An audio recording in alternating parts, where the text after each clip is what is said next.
Yan, kala kami sa bukid. Puno ng tubig. Ayun, doon din sa amin.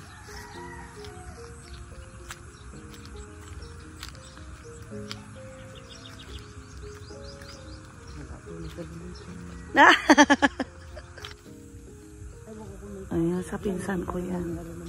Oo, ang ganda nga. Talaga naman, no? Sino ba yun? Ayan, diretso ito. Wala yung itaas rin. Diretso ang ayun din.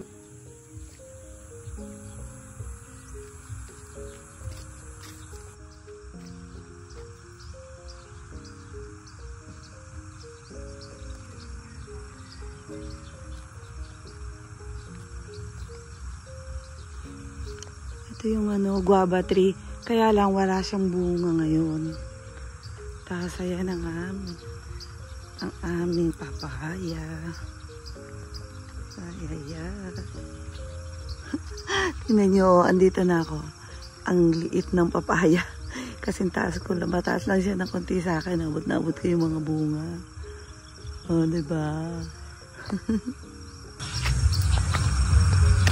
Atelia, ano to? Asusena tanim nyo? Ayun ang tanim nila, ang asusena. Ayun ang kubo nila, oh. May mga mangga sa paligid. Kaya uuwi ako ng mangga. Pagbalik ulit ng Espanya. Dito may picture kami dito, no? Nung maliit pa yung anak ko. Yun yung last na uwi namin. Ay, ito, ano to, oh. Guava tree. Guava yan. Yung natatandaan niyo yung makahiya. Oh, ang dami yan. Makahiya.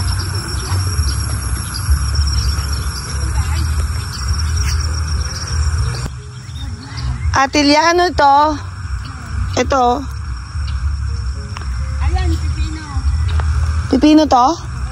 Pipino pala to. Ito pala yung puno ng pipino. Ayan. Ayan yung kasaba, oh. Iyan na ang kasaba. Ayan. Wala sila ngayon. Ay, ang okra. Oh, okra. Ayan. Madami silang tanim dito. Wala ngayon tanim na aster. Ayan, nag-harvest ang aking ate ng sitaw. Pakita mo yung sitaw mo sa akin. Ayan, oh, nakuha niya. Oh.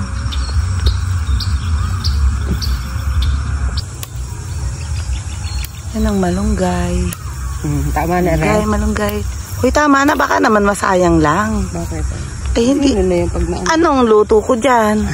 Di bahala ka. Yung after.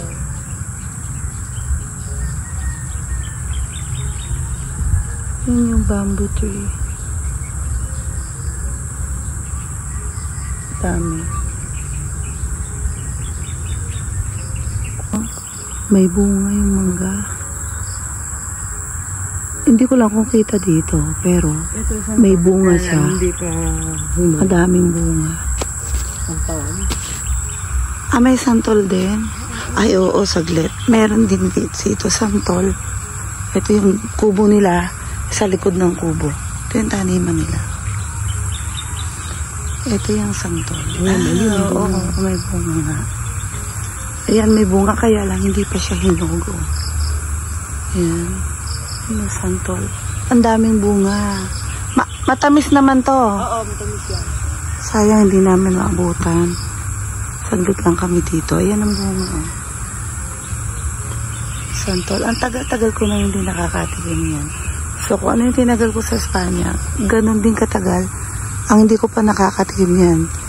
So, 25 years. Ito ako nakakatikim ng santol.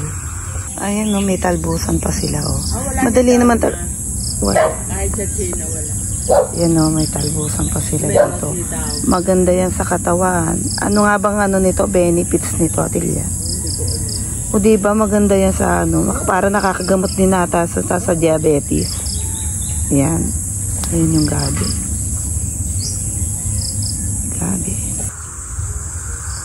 Ayun yung coconut tree. Coconut tree. Diba? Ayan. Coconut tree.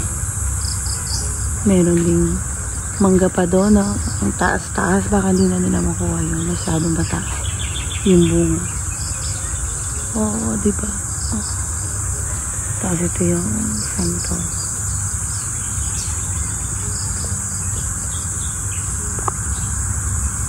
Yung duhat, masyado daw mataas. Kaya pinutulos. Grabe naman ang pagkakaputol. Tingnan nyo naman, oh. Ayan, nagtutubuan na ulit. Wala naman siyang kamatayan. Ito, oh, ayan. Ito yung taniman nila. Yung lupa nilang nabili hanggang dito. Ito. Ayan. Dito sila nagtatanim. Ang ate ko. Yan, oh, meron ditong guyabano, oh. May tanim din silang guyabano. Hindi naman. Ang ganda nitong bulaklak nito. Oh. Ano nga pangalan? Blue Ternay. Blue Ternay? Ano yan, gamot? Gamot daw ito. Ang ganda. Yung mga nakakakilala dito, alam niya. Oo, yan. May magkakomment sa inyan. Ay, mag-uwi ka yan dito. Yan ang aking ate Josie. Ito yung kanyang bahay. O, yan ha. Diba, ang laki. O, dito na niya. Ang trabaho kasi nila, etong aster, yan, yung bulaklak. Nagbubulaklak sila. Dati nagtitinda siya. So, ngayon, meron na sila. Ano nga yung inyong, ano? Yung inyong pinag-aanahan ngayon, nag-o-order na sa kanila. Nasa event na sila. Yan, sa kasal. O kung sino yung gustong, ano, dito lang kayo sa Bayog. Taga-India yan. Oo. Ayan. Nag-o-order sa kanila ng para pagka merong wedding, sila yung nagagayak. Ayan yung aking ano din, pinsan. Asawa niya. Meron sila ditong little swimming pool. Yan, nag-e-enjoy ang aking anak na si Ivan. Para daw sa mga apo lang niya to, pero ayan, okay naman. Diba? Oh. Ito yung sa likod nito, yan na yung bukid. Yung anak, yan ang bahay ng isa niyang anak. Sabi ko nga parang yung ano anto ng swimming pool, diba?